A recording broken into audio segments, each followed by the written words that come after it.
Have you ever woken up in the middle of the night with your heart racing because someone specific appeared in your dream? Maybe that person you haven't seen in years, a past love, or even someone you barely know. And the question that won't leave your mind, why exactly that person? What are they trying to tell you? Carl Jung, one of the greatest psychologists in history, discovered something that will change everything you think about this. There is a secret code behind every person who invades your dreams, and when you decipher this code, you discover truths about that person and about your connection that nobody has ever told you. Get ready, because what you're about to discover in the next words can reveal what that person really means in your life, hidden messages. Your unconscious is trying to show you, and most importantly, why the universe is putting them in front of you right now. The truth about your dreams is deeper and more revealing than you imagine, and it's waiting to be unveiled now. There's something deeply unsettling about waking up from a dream where you spent hours with someone you've never met in your life. Their face was clear, their voice was real, and the emotions you felt were so intense that your chest still feels heavy. But here's the mystery. Who was that person? And why did they feel so important, so familiar, even though you're absolutely certain you've never seen them before? Jung called these mysterious figures the ambassadors of your unconscious mind. They arrive without invitation, without warning, carrying messages that your conscious mind isn't ready to hear during the day. These strangers aren't random creations. They're carefully crafted by the deepest part of your psyche, and each detail about them, from the color of their eyes to the tone of their voice, holds a specific meaning that's trying to break through to your awareness. When a stranger appears in your dream, they're often wearing the face of qualities you're about to develop or desperately need right now. That confident woman who guided you through a dark building, she represents the inner strength you're being called to embrace. That gentle man who offered you water when you were thirsty, he's showing you the compassion you need to give yourself. These unknown faces are mirrors, but they're not reflecting who you are today. They're reflecting who you're becoming, who you're meant to be. But there's another layer that Jung discovered, something that makes this even more fascinating. Sometimes these strangers represent parts of yourself that you've buried so deep you don't even recognize them anymore. Think about the moments in your life when someone told you to stop being so sensitive, so loud, so curious, so bold. You listened. You buried those parts. You locked them away in the basement of your mind. And now, years later, they appear in your dreams wearing the face of a stranger because you've forgotten they were ever yours. The unconscious mind is brilliant in its symbolism. It knows that if it showed you these rejected parts of yourself directly, you'd resist, you'd push back. So it gets creative. It gives these qualities a different face, a stranger's face, someone who feels safe enough to observe without the weight of judgment. When you dream about that mysterious person who seemed so wise, so free, so alive, your unconscious is gently reminding you that these qualities are still inside you, waiting to be reclaimed. Pay attention to how you felt about the stranger in your dream. Were you drawn to them? Did you feel safe, excited, curious, or did they make you uncomfortable, nervous, afraid? Your emotional response is the key to understanding what part of yourself is trying to emerge. Attraction means you're ready to integrate this quality into your life. Fear means there's still resistance, still healing that needs to happen before you can embrace this aspect of who you are. Jung believed that every person we meet in dreams, known or unknown, is ultimately a reflection of our inner world. The strangers who appear aren't outsiders at all. They're intimate portraits of your potential, your forgotten gifts, your unexplored territories. And when you start paying attention to them, when you stop dismissing them as random dream noise, something remarkable happens. You begin to recognize yourself in ways you never thought possible. Now we're entering uncomfortable territory, the kind of dream that ruins your whole morning. You wake up angry, confused, maybe even disgusted because the person you can't stand, the one who hurt you, betrayed you, or simply irritates you to your core, was right there in your dream. And worse, sometimes in these dreams you're not even fighting with them. Sometimes you're talking, laughing, or in situations that make absolutely no sense given your real relationship. Your first thought is probably, why would my mind do this to me? Jung had a term for what's happening here, and it's going to challenge everything you think you know about that person and yourself. He called it the shadow, not the person in your dream, but what they represent. The shadow is the collection of everything about yourself that you've rejected, denied, or refused to acknowledge. It's made up of the traits you've been taught are bad, wrong, unacceptable. And here's the twist that nobody wants to hear. The people who trigger you the most, the ones who make your blood boil, are often carrying a mirror to your own shadow. Before you close this and say that's impossible, that you're nothing like that terrible person, stay with me. This doesn't mean you're identical to them. It means they're displaying, often in exaggerated or distorted ways, something that exists in you but that you've pushed down so hard you can't see it anymore. That coworker who's always seeking attention and it drives you crazy? Maybe there's a part of you that wants to be seen but learned it wasn't safe. That family member who's so controlling. Perhaps you're terrified of your own need for control. So you've swung completely the other way. When these people invade your dreams, your unconscious is doing something brave. It's trying to show you that the energy you're spending hating them, avoiding them, or being triggered by them is actually energy that's locked up in denying a part of yourself. This doesn't mean you need to become like them or excuse their behavior. It means there's something in their reflection that you need to examine, not in them, but in yourself. What quality are they expressing that you've forbidden yourself from exploring? The dreams get even stranger when you find yourself being kind to this person, or they're being kind to you. These dreams are especially jarring because they contradict your waking reality so completely. But Jung would say these are the most important dreams of all. Your unconscious is ahead of your conscious mind. It's ready to integrate, to heal, to retrieve the energy you've lost in this dynamic. It's showing you a possibility. What if the war could end? Not with that person necessarily, but with the part of yourself they represent. Sometimes the person you hate in your dream is showing you your unlived life. They're bold where you're careful. They're selfish where you're self-sacrificing. They break rules you've always followed. And while you judge them consciously, unconsciously you're fascinated. You're drawn to their freedom, even as you reject their methods. The dream is asking you a question. Is there a middle path? Can you reclaim some of that energy without becoming everything you fear?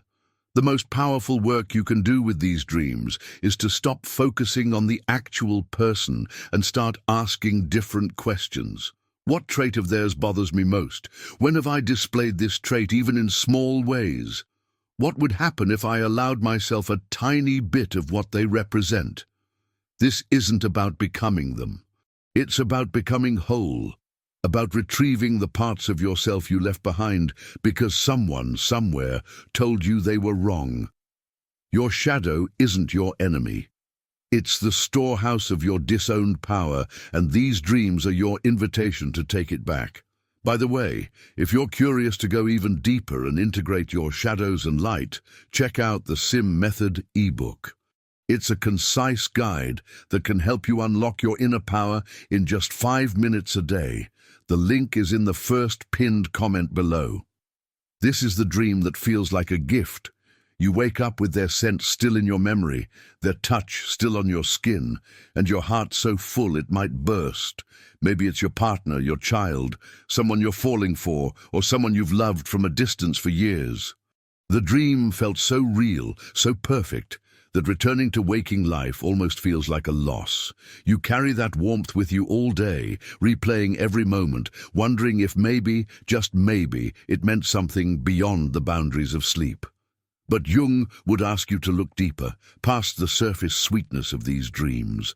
When someone you love appears in your dreams, yes, sometimes it's simply your mind processing your feelings, your memories, your hopes. But often, there's a more complex message hidden underneath. That person isn't just themselves in your dream. They've become a symbol, a vessel carrying something your unconscious desperately wants you to understand about love itself, about connection, about what you're truly seeking in your relationships. Think about the difference between the person in your dream and the person in real life. In the dream, were they exactly as they are when you're awake? Or were they somehow different, more attentive, more distant, more affectionate, more cold? These variations aren't accidents. They're your unconscious showing you the gap between what is and what you need. When you dream of your partner being more present than they are in reality, your soul is speaking. When you dream of someone you love, but who's unavailable suddenly choosing you, your heart is revealing its deepest wish. Here's where it gets delicate, where Jung's wisdom becomes almost painful in its truth. Sometimes, when you dream about someone you love, you're not actually dreaming about them at all. You're dreaming about the feeling they give you, the parts of yourself that come alive in their presence. That person has become the key that unlocks something in you. Your playfulness, your vulnerability, your passion, your peace. And your unconscious is trying to show you that this quality isn't outside you, waiting in another person. It's yours. It always has been. This realization can be devastating or liberating, depending on your situation. If you're constantly dreaming about someone who doesn't love you back, someone unavailable, someone from your past, Jung would suggest that you're not actually longing for that specific person. You're longing for the version of yourself that existed with them, or the version of yourself you imagine could exist if they loved you. They've become the symbol of your own completeness, and as long as they hold that power, you'll keep dreaming about them, keep hoping, keep waiting. But there's another type of dream about loved ones that carries a different weight entirely. The dreams where something feels off, where the person you love is leaving, betraying you, or transforming into someone you don't recognize. These dreams terrify us because they feel like premonitions, like warnings. You wake up angry at your partner for something they did in a dream, or worried about your child because of what you saw. Jung would tell you to pause before you panic. These dreams are rarely about the actual person. They're about your fears, your insecurities, the parts of the relationship you haven't addressed. When you dream your partner is cheating, it's almost never because they actually are. It's because somewhere inside you feel unseen, unvalued, or you're carrying an old wound from a previous betrayal that hasn't healed. When you dream your child is in danger, it's often your own inner child crying out for protection, or your fear of losing control in a world that feels increasingly unsafe. The person you love has become the canvas on which your unconscious paints your deepest vulnerabilities. There's profound beauty in understanding this, even though it requires courage. It means you can stop waiting for someone else to complete you, to heal you, to be the source of all your joy. It means you can start recognizing that the love you feel in those dreams, that overwhelming sense of connection and wholeness, is something you can cultivate within yourself. The person in your dream is a teacher, showing you what's possible, what you're capable of feeling. They're not the destination, they're the map pointing you back home to yourself. There's something haunting about dreaming of someone you haven't thought about in years, maybe even decades.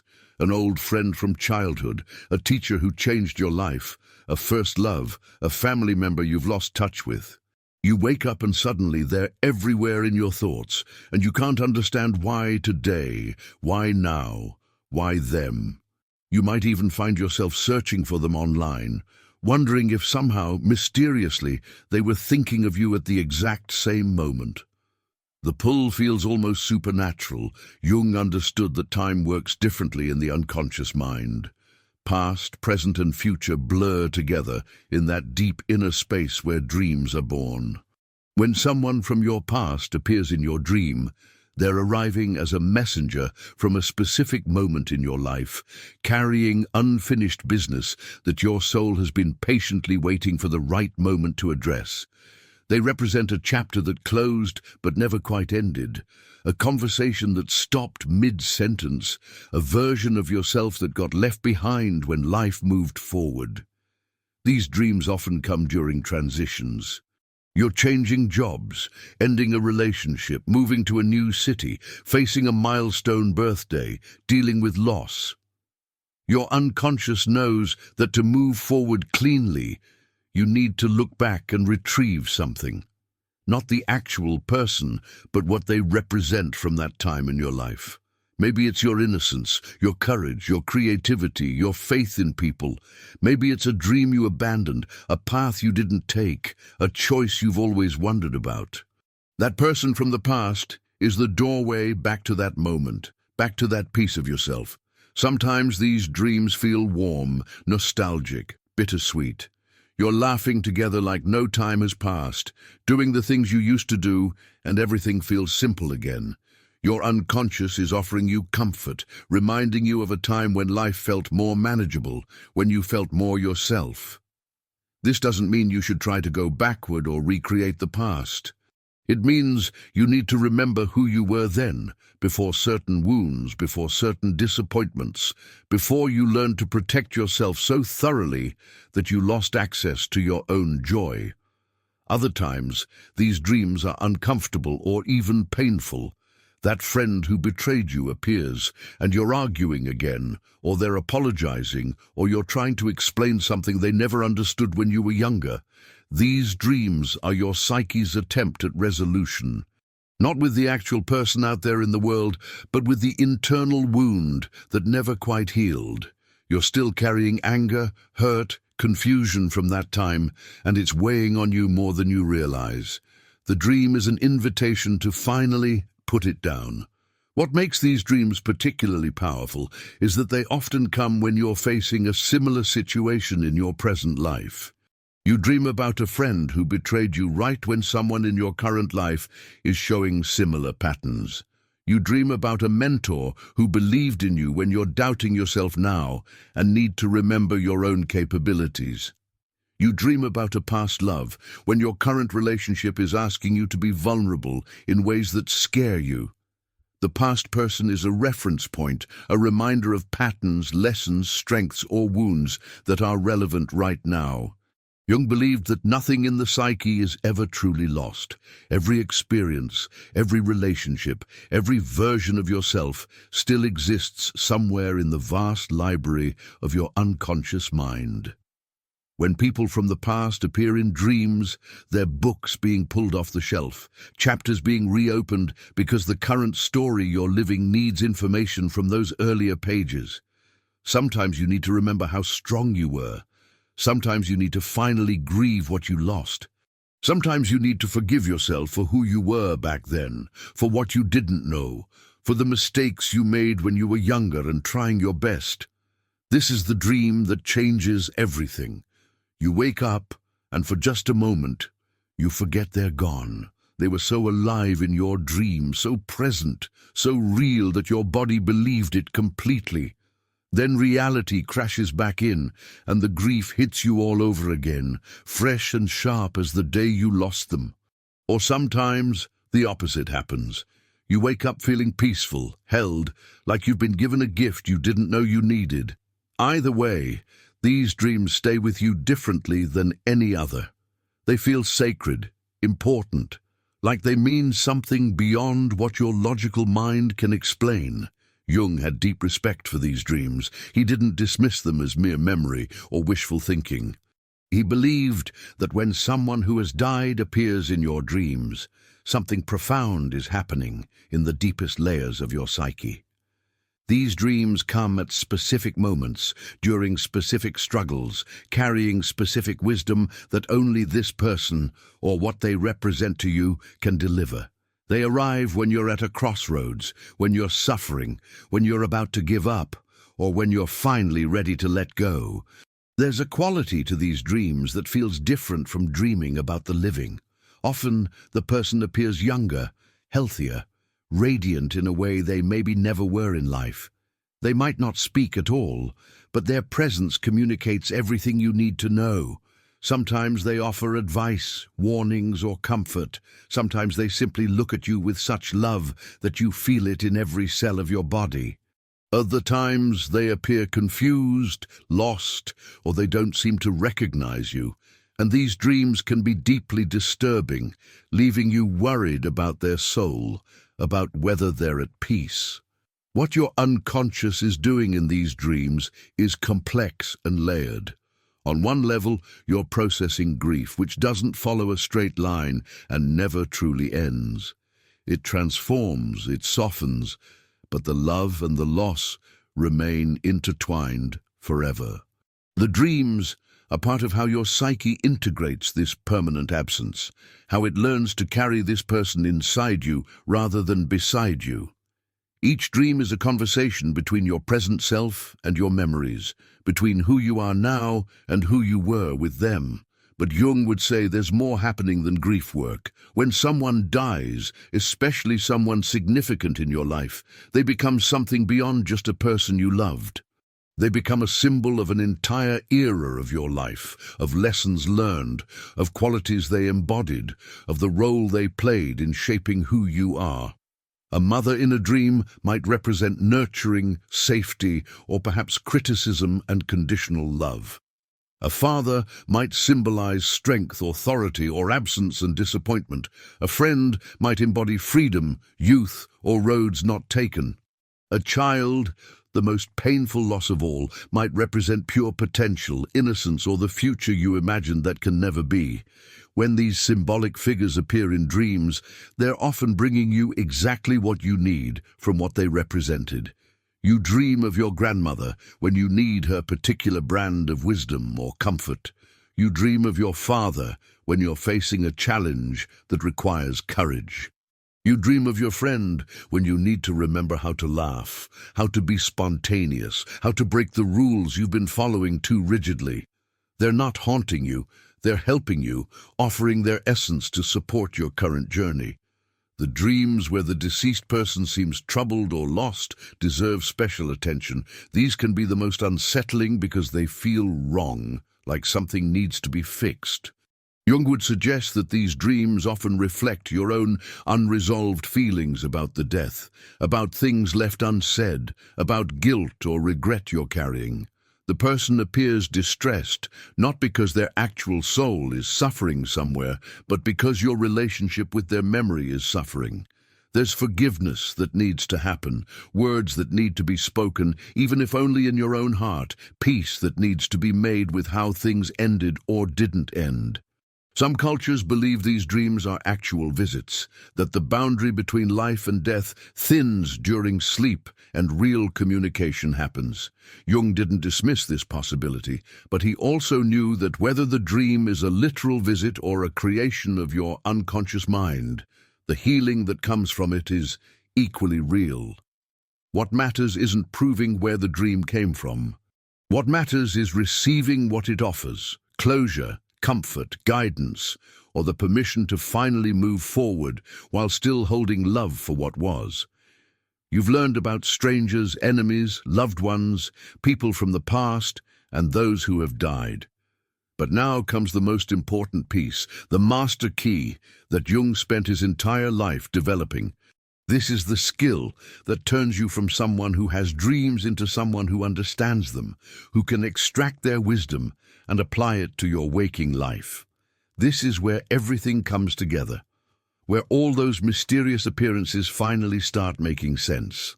The first principle is this: stop taking your dreams literally. When your boss appears in your dream, it's almost never actually about your boss. When your ex shows up, it's rarely about wanting them back. When your mother criticizes you in a dream, it's usually not a replay of yesterday's phone call. Your unconscious mind doesn't think in literal terms. It thinks in symbols, in metaphors, in emotional truth, rather than factual accuracy. Every person who appears is wearing a costume, playing a role, representing something deeper than their everyday identity. To decode any person in your dream, start by asking not who they are, but what they mean to you. Not facts about them, but feelings about them. Your neighbor who appears in your dream isn't there because of anything to do with your actual neighbor. They're there because of what your unconscious associates with them. Maybe they represent criticism because they once complained about your lawn.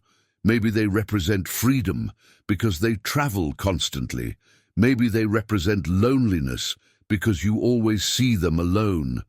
Your personal associations are the key, not universal dream dictionaries that tell you every person means one fixed thing. The second key is examining your emotional response in the dream.